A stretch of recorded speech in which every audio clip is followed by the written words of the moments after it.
દમણની engineering college ખાતે ઇસરોના વિશિષ્ટ પ્રદર્શનનું આયોજન કરવામાં આવ્યું. પ્રદર્શનનો મુખ્ય ઉદ્દેશ્ય વિદ્યાર્થીઓ અને સામાન્ય જનતાને ભારતના અવકાશ ક્ષેત્રે થયેલી સિદ્ધિઓ અને ટેકનોલોજી અંગે જાગૃતિ આપવાનો છે. પ્રદર્શન દરમિયાન ઇસરો દ્વારા વિકસાવવામાં આવેલ SSC ઉપગ્રહો, વિવિધ પ્રકારના રોકેટ, સંચાર ટ્રાન્સપોન્ડર અને ઓપ્ટિકલ સેન્સર જેવા મોડેલ્સ રજૂ કરવામાં આવ્યા છે. પ્રદર્શનમાં ખાસ કરીને વિદ્યાર્થીઓ અને યુવાનો માટે ઇસરોના અવકાશમાં ઉડતા સાધનો અને આધુનિક ટેકનોલોજી અંગે વિસ્તૃત માહિતી આપવામાં આવે. વિદ્યાર્થીઓએ પ્રદર્શન દરમિયાન વિવિધ ઉપગ્રહોના મોડેલ્સ અને અવકાશ યાત્રાના પ્રયોગોનું નિરીક્ષણ કર્યું, જેના દ્વારા તેમને અવકાશ વિજ્ઞાનની નવી દિશાઓ વિશે સમજ મળી. આ પ્રકારના પ્રદર્શનથી સ્થાનિક વિદ્યાર્થીઓમાં વૈજ્ઞાનિક જિજ્ઞાસા અને ટેકનોલોજી ક્ષેત્રે રસ વધે છે. ઇસરોના વૈજ્ઞાનિકોએ પ્રશ્નોત્તરી સત્રો પણ યોજ્યા, જેમાં વિદ્યાર્થીઓએ અવકાશ સંશોધન, ઉપગ્રહોનું કાર્ય અને ભારતના અવકાશ મિશન્સ અંગે પ્રશ્નો પૂછ્યા હતા.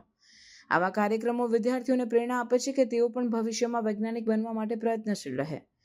દમણમાં યોજાયેલા આ પ્રદર્શનને સ્થાનિક શિક્ષણ વિભાગ અને કોલેજના સંચાલકો તરફથી પણ ઉત્સાહભેર આવકાર મળ્યો છે.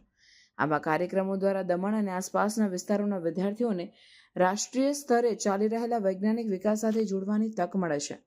ઇસરોના પ્રદર્શનથી દમણમાં વૈજ્ઞાનિક જાગૃતિ અને ટેકનોલોજી પ્રત્યેનો રસ વધ્યો છે.